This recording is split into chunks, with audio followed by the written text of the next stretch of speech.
여러분 반갑습니다. 네. 제목이 너무 의미심장하죠. 나는 누구인가. 어쩌면 조금 더 이렇게 사람은 누구인가, 사람은 무엇인가 이런 제목이 더 어울릴 것 같은데, 이거 오늘 제목 들어보니까 졸릴 것 같다. 이렇게 생각할 수도 있을 것 같아요. 굉장히 이게 본질적인 질문이고 굉장히 중요한 질문이라서, 그러면서도 사실은 여러분 나름대로 다 답을 갖고 있잖아요. 어, 이게 나이가 들면 들수록 이 고민은 더 많이 생기는 것 같아요. 개인적으로 보면, 내면적으로 보면 굉장히 많이 불안하고 염려하고 걱정이 더 많이 생기는 것 같고, 관계적인 측면에서 굉장히 아파하고 힘들어하는 사람들도 맞는 것 같고요.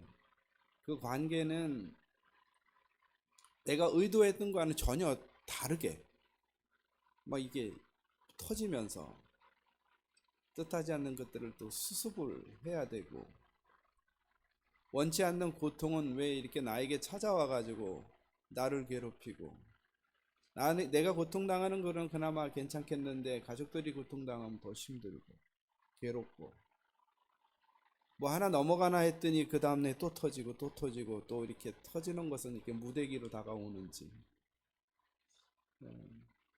그럴 때마다 늘 사람은 뭔가 도대체, 그런 고민을 합니다. 지난주가 학생들 시험 기간이었어요. 지나가면서 학생들이 저한테 이렇게 던지는 말이 그래요. 교수님, 왜? 힘들어요! 그럼 제가 뭐라고 대답하는지 아십니까? 인간은 다 그래. 그럼 막 웃어요. 네가 힘들다는 것은 네가 살아있다는 증거야. 그런 얘기 하거든요. 또 조금 심할 때는 이렇게 대답도 해요. 교수님, 힘들어요. 그럼 나도 힘들어. 예수님께서 이렇게 얘기하셨어요. 어,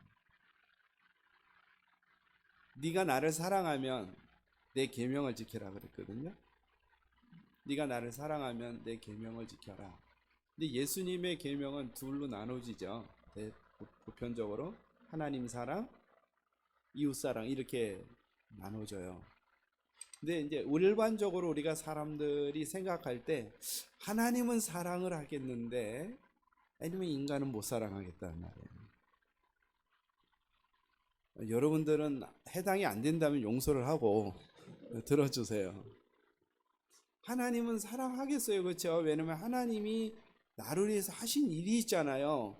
예수 그리스도를 통해서 십자가에 죽으시고 우리에게 새로운 생명을 주시고 우리를 보호하시고 인도하시고 우리에게 해 주신 게 있으니까 우리는 하나님을 사랑할 것 같은데, 이웃을 내 몸과 같이 사랑하라고 말씀하셨는데 이게 잘 안 되는 거죠. 그러니까 이웃에 대한 이 생각이, 내 생각이 바뀌지 않는 이상 이것이 실천된다는 것은 결코 그렇게 쉬운 일은 아닌 것 같아요. 여러분 가장 가까이에 있는 분들도 사랑이 되든가요? 이게 제가 오늘 곤란한 질문을 드렸군요. 예. 잘 안 돼요. 가까울수록 더 잘 안 돼요. 조금 거리가 있으면 그래도 격식을 지내면서 말을 하는데, 가깝다는 이유로 온갖 모든 건 다 쏟아놔 버리거든요. 거기에서 오는 상처는 정말 견딜 수가 없는 상처들인데, 그걸 묻고 살아야 되는 이 고통은 누가 책임지냐고요.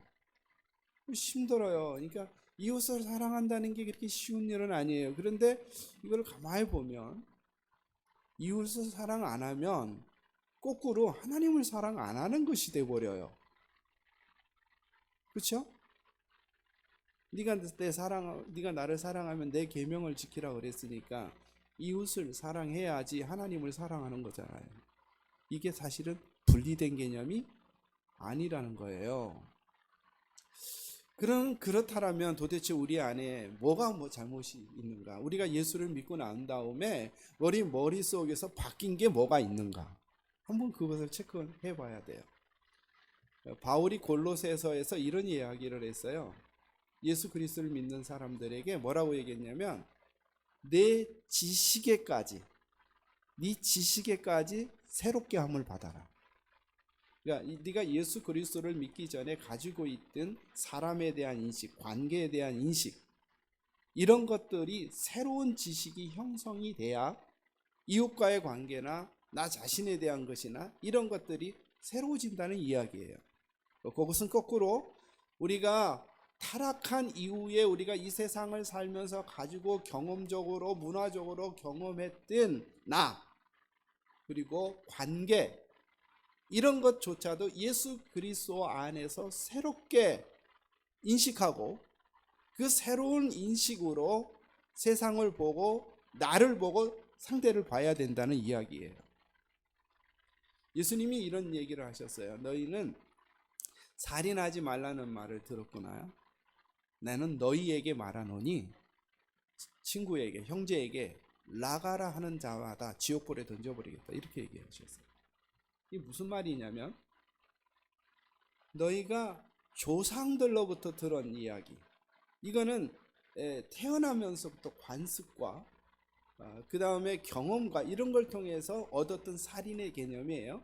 이 살인의 개념은 행위적 개념이죠. 이렇게 죽이냐 죽이지 않는 이런 살인의 개념을 우리는 갖고 살지만 예수님께서 요구하시는 이 살인의 개념은 살인의 동기를 얘기하는 거예요. 언어, 친구를 라가라는 말은 이제 죄송합니다. 이 강단에서 이런 말을 써서 돌대가리 이런 뜻이거든요. 그러니까 이거는 상대방의 인격을 무시하고 인격을 짓밟는 그러한 행동의 언어, 그 언어를 하지 마라. 그것을 함으로써 사람의 죽음이 이르게 된다는 거죠. 그러니까 살인의 모든 것들을 거기서 분노하는 자만 또 미워하는 자 이런 여러 가지의 영역을 표현하지만 그러니까 예수님께서 우리에게 요구하시는 것은 인식의 변화, 사람에 대한 것. 예수님만이 그런 것이 아니라 오늘 우리가 2장을 읽었는데요. 이게 짧게 읽었지만 중요한 본문들만 읽었어요. 1장과 2장을 다 읽어야 돼요. 오늘 1장, 2장을 다 할 것입니다. 그러니까 또 오늘 설교 되게 또 길게 끝나겠네 이렇게 생각하시면 제가 조금 부담스럽습니다. 하다가 시간 되면 끝나요. 그러니까 걱정 안 하셔도 되고요. 하나님께서 여러분 이스라엘 백성들을 구원하셨잖아요. 이스라엘 백성들이 구원했는데 이스라엘 백성들은 하나님의 구원을 경험하기 전에 어떤 백성이었을까요? 이집트의 노예였습니다.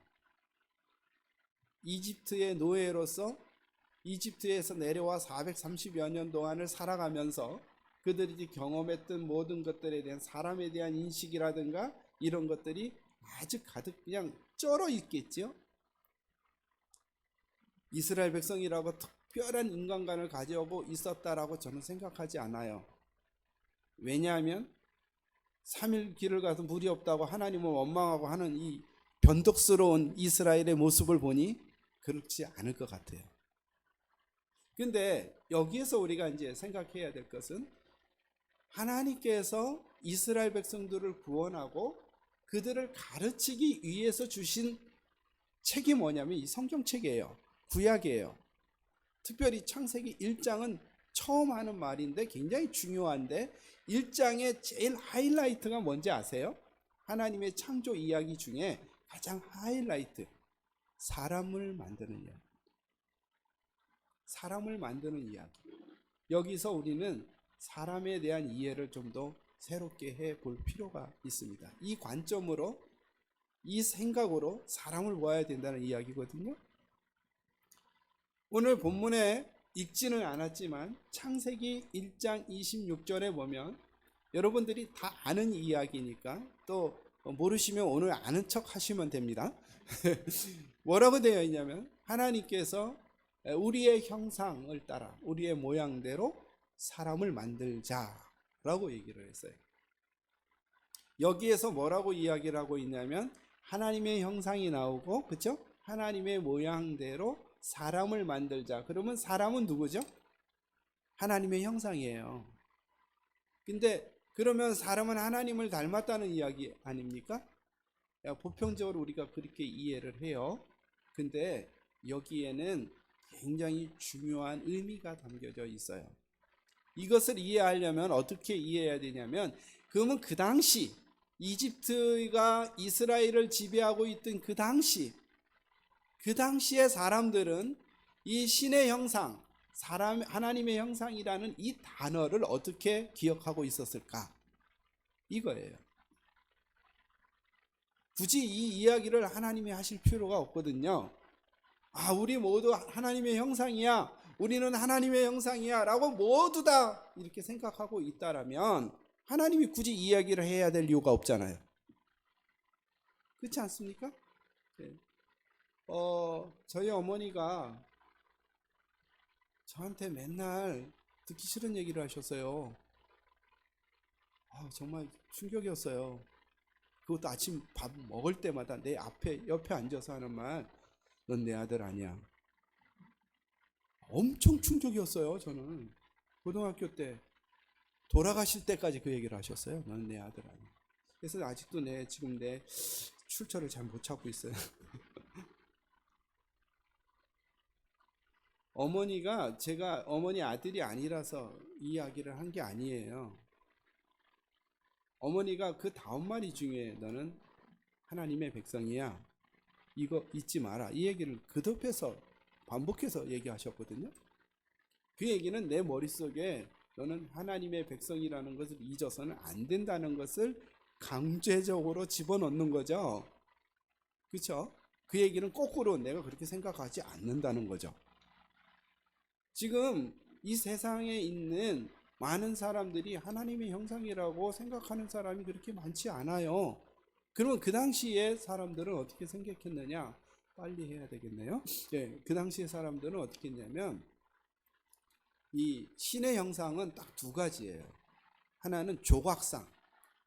그래서 보면 이집트나 이런 데 보면 신들을 조각으로 만들어 놨죠. 다 불상 이런 것들을 다 조각, 그거 갖다 신의 형상이라고 그래요. 근데 유일하게 사람에게 적용되는 게 하나 딱 있어요. 사람. 이게 뭐냐면 왕입니다. 왕. 이집트의 왕만이 신의 형상이 돼요. 그 얘기는 뭐냐면 이집트의 왕은 신의 대리 통치자라는 뜻입니다.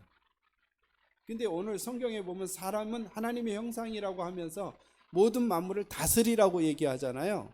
그러니까 사람은 왕적 존재, 그 개념이 같아요. 그러면 그 당시에 왕 외에는 하나님의 형상도 아니고 사실 사람도 아니라는 얘기예요. 굉장히 엄청나게 인권과 모든 것들이 다 무시되던 그런 시대예요. 근데 이스라엘이 누구예요? 노예예요. 노예는 사람으로 취급받지 않는 사람들이었습니다. 근데 그 사람들을 하나님께서 구원하시고 그들에게 아니야, 왕만이 하나님의 형상이 아니고 사람이 하나님의 형상이야. 지구상에 있는 모든 사람이 다 하나님의 형상이야 라고 가르쳤어요. 대혁명이에요. 이거는 지구가 네모나다고 해서 둥그랗다라고 이야기하는 엄청난 변혁이에요. 근데 여러분, 그 다음 구절을 보면 더 충격적이에요. 여러분들이 무심코 지나갔던 이야기. 27절에 보면 하나님이 자기 형상, 즉 사람, 남자와 여자를 만드시고 있어요. 하나님의 형상이 사람이라는 것까지는 우리가 설명이 됐는데 왜 굳이 사람을 남자와 여자라고 설명을 해요? 뭐 모르는 사람 있어요? 없잖아요. 사람이 남자와 여자로 형성이 됐잖아요. 그런데 굳이 그것을 못 받고 있어요. 남자와 여자. 그 당시에서 노예도 사람으로 취급을 당하지 않았지만 여성은 아예 숫자에도 들어가지 않을 정도로의 사회적 위치가 없었어요. 그런데 남자와 여성이 동등하다고 얘기하는 거예요. 그거 하나님의 형상으로서 남성과 여성이 동등하다라는 것을 가르치는 거예요. 사람은 다 동등하다. 하나님께서 이스라엘 백성들에게 제일 먼저 우주에 관한 이야기를 하고 첫 번째 사람에 대한 이야기를 할 때 제일 먼저 가르친 것이 뭐냐면 사람은 다 동등하다. 이걸 가르치셨어요. 오늘 우리가 이것을 받으면서 우리가 서로 상대방을 볼 때 저 사람은 나하고 동등하다라는 의식을 가져야 돼요. 거기서부터 고통이 시작되지 않아요. 동등하지 않고 너와 나는 다르고 너와 나는 계급이 다르다라는 인식 속에서 오는 사회적 갈등과 골통이 더 심한 거예요. 크리스찬들에게 가르친 것이 하나님의 부르심에는 차별이 있다고 그랬어요? 없다고 그랬어요? 없다고 그랬어요. 그거부터 가르치는 거예요. 서로 보면서 열등 관계가 아니에요. 우열 관계도 아니고 너와 나는 같다. 그래서 김사부 새로 해서 난 굉장히 좋은데 보셨어요? 거기에 철학이 있잖아요. 우리는 의사는 이것저것 따지지 않고 사람은 무조건 살린다. 같다라는 개념이잖아요. 가리지 않는다. 지금 성경이 첫 번째 가리키는 것이 사람은 동등하다. 우리는 서로 그렇게 봐야 된다라고 이야기를 하는 것이고, 두 번째로 가리키는 것이 뭐냐면 사람은 존귀하다. 귀하다. 왜? 하나님께서 창조하신 창조물이기 때문이다. 그래서 2장 7절에 보면 이렇게 되어 있어요. 하나님께서 흙으로 사람을 만드셨다. 그렇죠? 여기 다 얘기 안 하고요. 몇 가지만 이야기할게요. 이 만들었다는 단어가 중요해요. 우리가 보통 하나님께서 지으셨다라고 이야기하면 이 지으셨다는 이 단어가 히브리어로 야차르라는 단어인데요. 이것은 토기장이가 예술 작품을 만들 때 쓰여지는 말이에요. 원래 예술가는 아무렇게나 작품을 다루지 않습니다. 그렇죠? 여러분이 볼 때 제가 예술가적인 기질이 좀 있는 것 같아요? 네, 감사합니다. 머리가 이래가지고. 꽈마 안 했습니다. 자연산입니다. 네. 제가 여러분의 담임 목사님이 이 글씨를 정말 잘 쓰시거든요. 저한테도 글씨를 써주셨고, 저한테 오늘 주보를 보니까 역시 담임 목사님 닮았다라고 생각이 들어가요. 딱 각지고 이거 보니까 글씨를 잘 쓰시거든요. 근데 저도 좀 예술가적인 기질이 있어요. 저는 이제 저런 거 지금은 프랭카드가 있지만 예전에는 다 글자를 팠잖아요. 이제 뭐 여름 성경학교 그러면 제가 다 우리 교회 건 제가 다 팠거든요. 제가 하루에 48자까지 팠어요. 기억해요. 근데 글자가 마음에 안 든다. 그럼 찢어버려요. 아무리 급해도. 그게 예술가 기질입니다. 예술가는 작품에 대한 혼혈을 다 그 글자 하나 여러분이 보기에는 대수롭지 않아도 제 마음에서는 그게 엄청나게 중요한 거예요. 그래서 제 혼을 다 거기다 써요. 마음에 안 들면 찢는다고. 이게 작품이에요, 작품. 그래서 이 야차르라는 단어는 하나님이 토기장이로서 우리의 작품을 우리를 예술 작품으로 만들었다는 거예요. 근데 그 작품에는 이 작가의 뜻이 달려 있잖아요. 뜻이 들어가고 목적이 들어가고 의미가 다 담겨져 있잖아요. 그러니까 인간은 막 만들어진 존재가 아니라 창조주의 뜻과 목적과 계획이 담겨져 있다는 거예요. 그렇기 때문에 여러분 스스로 소외당하면 여러분 스스로 존귀하게 여겨야 됩니다. 사람이 존귀하다고 가리키는 거예요. 그런데 더 중요한 것은 사람이 그렇게 만드는 것뿐만이 아니라 코에 뭐가 들어가 있어요? 생기, 네슈마토 하임, 하나님의 살아있는 숨이 들어갔어요. 우리가 참 재밌는 게 뭐냐면요, 이게 사람이 사람이냐 아니라를 구분할 때, 야, 숨 쉬냐? 그쵸? 이렇게 묻죠. 숨이 있냐 없냐 이거를 묻거든요. 그러니까 하나님의 숨이 들어가야 그때야 비로소 사람이 되는 거거든요. 그러니까 모든 살아있는 존재는 우리 안에 지금 뭐가 머물고 있냐면 하나님의 숨이 머물고 있는 거죠. 하나님의 신적인 요소가 우리 안에 있는 거예요. 그래서 사람을 함부로 건드리면 안 되는 거예요. 이 세상에서 가장 약한 사람이 뭐예요? 과부와 고아와 나그네라고 그래요, 성경에서는. 근데 성경에서 뭐라고 얘기하냐면 그들의 아버지가 누구냐? 하나님이라고 그래요. 우리는 하나님의 계획과 뜻과 목적이 담겨 있을 뿐만 아니라 하나님의 숨이 우리 안에 머물기 때문에 우리는 존귀해요. 그렇기 때문에 우리는 이렇게 살아 숨쉬는 그 존재만으로 우리는 굉장히 고귀한 거예요. 우리는 살아있다는 이유 하나만으로도 우리는 존중받아야 되고 존귀하게 여겨야 돼요. 근데 이 세상 사람들은 사람에 대한 평가를 무엇으로 하나요? 특히 노예에 대한 평가는 어떻게 할까요? 힘, 능력이 있느냐 없느냐. 능력이 있으면 인간으로서의 가치에 대접을 받는 거고 없으면 버려지는 거죠. 그게 세상 사람들이 보는 인간관이에요.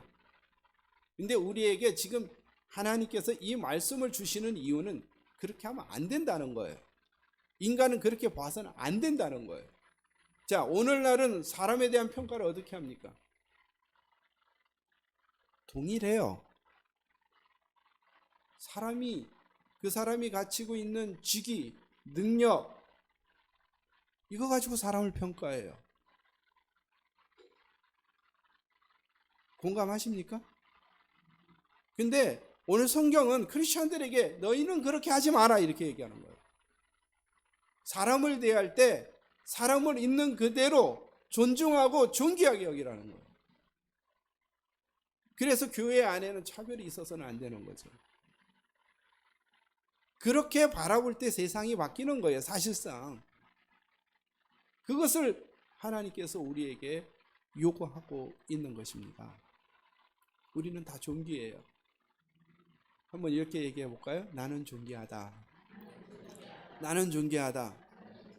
근데 이제 문제는 뭐냐면 나는 존귀한데 너를 볼 때는 존귀하게 안 보는 게 문제라는 거예요. 너는 왜 그러냐? 이제 그쵸? 너는 왜 그러냐? 왜 그러냐면 그러니까 그런 거죠. 그럼 그 있는 그대로 받아들이면 되잖아요. 내가 가끔씩 그런 얘기를 해.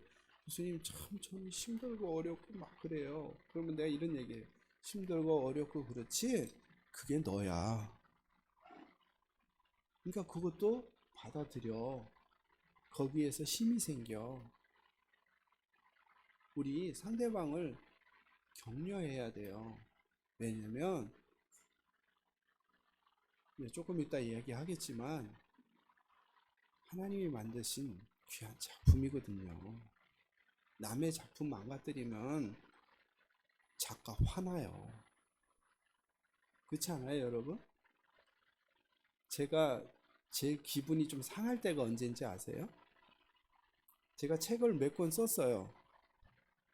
책을 썼는데 가끔씩 보면 중고 매장에 제 책이 나와요. 그러면 마음이 상해요. 아, 내 책이 이렇게 값어치가 없나? 소장 가치가 없나? 여러분, 작가가 자기의 작품이 그렇게 될 때 마음 상하하듯이 우리의 작가는 누구십니까? 하나님이세요. 그래서 하나님의 작품을 우리가 평가할 권리가 없어요. 존중해야 돼요. 존귀해야 돼요. 자, 15장을 했는데 이건 뛰어넘을게요. 요거까지 하고 가죠. 지금 조금 마음이 급해졌어요. 네. 하나님이 그 존귀하게 만든 사람을 어디에 뒀냐면 에덴 동산에 두셨어요. 앞에 빼고 요거 중요한 얘기만 하나 할게요. 거기에서 경작하고 다스리며 그렇게 하기 위해서 두셨다 그랬어요. 두셨다는 말은 또 다른 의미가 있는데 그거는 일단 빼고, 경작한다는 인간의 본질은 노동하는 거예요. 일하는 거. 근데 잘 보세요. 우리는 마치 일이 지금 굉장히 힘들죠. 일이 먹고 살기 위해서 일하는 것처럼 인식이 돼요. 그런데 성경은 원래 일하는 것이 인간의 사명이에요. 그런데 일이 힘들어진 거는 인간이 타락해서 일하는 만큼 땅이 우리에게 소득을 주지 않기 때문에 힘든 거예요. 그러니까 인간은 본래적 의식으로 일에 대한 인식을 바꿔야 돼요. 일에 대한 인식이 뭐냐면, 일이라는 이 단어가 히브리어로 아바드라 그래요. 아바드. 그래도 뭐 좀 교스티는 좀 나야 되지 않겠습니까? 예. 아바드인데 이거는 기본적으로 그냥 노동하다는 뜻이에요. 이렇게 노동하다, 이렇게 일하다. 저는 지금 뭐 하고 있나요? 설교하잖아요. 그 일이잖아요. 지금 일하고 있잖아요. 여러분들은요? 듣는 거잖아요. 듣는 게 여러분의 일이에요. 근데 정말 잘 들으시네요. 네. 근데요, 개인적으로는 이게 일이라는 단어지만 나와 너와의 관계 속에서는 이 아바드라는 단어가 무슨 단어로 쓰이는지 아십니까? 섬긴다는 단어로 써요.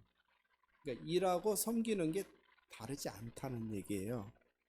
내가 일을 통해서만이 다른 사람을 섬길 수 있다는 거예요. 일은 남을 섬기는 구체적인 방법이에요.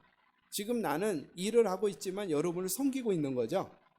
여러분은 듣고 있지만 너무 잘하니까 내가 지금 계속 얘기하고 싶어도 그러니까 내가 여러분의 섬김을 받고 있는 거잖아요. 여러분 나를 섬기는 거잖아요. 이런 관념을 보고 여러분 집으로 한번 돌아가 보세요. 내가 왜 이 설거지를 해야 돼? 이 생각이 바뀌죠. 왜냐면 그것은 가족을 섬기는 구체적인 방법이에요. 제가 요새 설거지 자주 합니다. 제일 기쁜 소리는 오늘은 내가 함께 하는 아내의 소리를 들을 때 기쁜 소리가 있는데, 제가 요새는 자주 해요. 아내가 많이 힘들어하는 것 같아서 제가 자주 하려고 애를 많이 써요. 요리도 그렇죠. 여러분들도 그렇잖아요. 요리를 잘 해주면, 상대방이 잘 먹어주면 기분이 좋죠. 그러니까 모든 것이, 내가 일하는 것이 사람을 섬기는 구체적인 도구라는 인식을 가질 때 일의 그 내용이 달라져요. 여러분, 사업을 하는 것도 마찬가지거든요. 내가 사업을 하지만 사업에는 영리가 있어요, 분명히. 그러나 내 사업이 상대방을 돕는 일이라고 생각을 하게 되면 정직하게 되어 있어요. 여러분, 봉사활동 하면서 딴 생각하지 않거든요. 그쵸? 근데 내가 하는 일이 상대방을 섬기는 봉사활동이라는 인식을 가져보지는 우리 못했어요. 그쵸? 안 하셨죠? 이렇게 계속 저를 이렇게 째려보세요. 무섭게. 이 인식 자체가 우리 안에 없었어요. 근데 성경은 지금 그거 우리에게 가르치고 있는 거예요. 내가 하는 일이 상대방을 섬기는 일이라고. 내가 하는 모든 일이 상대방을 섬기는 것이라고. 그 인식을 가져야 사회가 변하고 환경이 변하는 거예요. 시간을 내서 남을 돕는 게 아니라 내가 하는 모든 일에 남을 돕는 거예요. 그래야 모든 것이, 우리의 삶이 그렇게 윤택하게 될 수 있는 거예요. 그런데 더 중요한 것은 이 단어가 하나님과의 관계 속에서 생기게 되면 이 단어가 뭐가 되는지 아세요? 예배하다가 돼요. 그러니까 내가 하는 일, 이게 남을 섬기면서 동시에 그것이 하나님을 예배하는 행위예요. 로마서에서 분명히 그랬죠. 너희 삶을 하나님 기뻐하시는 산 제사로 드리라. 우리가 행동하는 모든 것이 하나님을 예비하는 거예요. 그렇다면 이 일은 더 심각한 거예요. 왜? 이게 거룩한 일이기 때문에 함부로 할 수 없는 거예요. 이게 하나님 앞에서의 거룩한 예배고 우리의 거룩한 삶인 거예요. 이런 인식으로 우리가 바뀔 때 모든 것이 변하게 되어 있어요. 오늘 여러분에게 굉장히 무거운 숙제들을 던지고 가는 것 같아요. 뭐 다시 안 부르실 거니까 막 던지고 가야 될 것 같은 느낌이 들지만 그러나 굉장히 중요한 거죠. 여러분 생각해보면 내가 하는 일 자체가, 근데 우리는 이 내용을 알고 있는 나도 이걸 잊을 때가 너무 많아요. 학생들을 가리키면서도 이걸 잊을 때가 너무 많아요. 그때마다 우리는 다시 본문으로 돌아와서 우리의 위치와 본문을 깨달아요. 또 하나 더 중요한 개념을 설명하죠. 하나님께서 홀로 사는 것은 돕지 못하다 그랬어요. 그렇죠? 그래서 돕는 배필을 지은다 이렇게 얘기했어요. 이 단어를 잘 해석해야 됩니다. 여기에 배필이라는 단어는 전형적인 우리의 한국의 어떤 풍토를 담겨 있는 단어로 해석을 했는데 히브리어는 큰 네게도라고 그래가지고 이건 마주본다는 뜻입니다. 마주본다. 인간이 살아가는 삶의 형태를 얘기해 주고 있는 거죠. 아담과 하와가 최초의 사람과 사람이라는 것을 생각을 하고 서로 돕는 배필이라는 말을 생각해 보면 이런 말이거든요. 서로 마주보아 돕는 자. 우리 늘 마주보고 있잖아요. 밥 먹을 때도 마주보고 말할 때도 마주보고 뭘 했다 등 돌리고 하면 배신이라고 그러죠. 우리는 계속 마주보요. 근데 마주보면서 우리 안에 떠올라야 될 생각, 뭘 도와줄까? 많은 사람들은 저 인간을 어떻게 이용할까? 이게 아니고요. 어떻게 도와야 될까가 내 머릿속에 있어야 된다는 건데 더 중요한 것은 이 돕는다는 단어. 성경에서 이 에제르라 그러는데 이 돕는다는 단어의 주어로 제일 많이 나오는 게 하나님이에요. 하나님이 도우신다. 그러면 이 돕는다는 개념은 어떤 개념이냐면 힘이 없어서 허드낼 일을 하는 것을 돕는다는 개념이 아니에요. 강해서 힘이 있어서 능력이 있어서 힘이 없고 능력이 약한 나보다 상대적으로 약한 자를 돕는 걸 얘기하는 거예요. 그렇게 함으로 그 사람을 온전하게 만드는 개념이에요.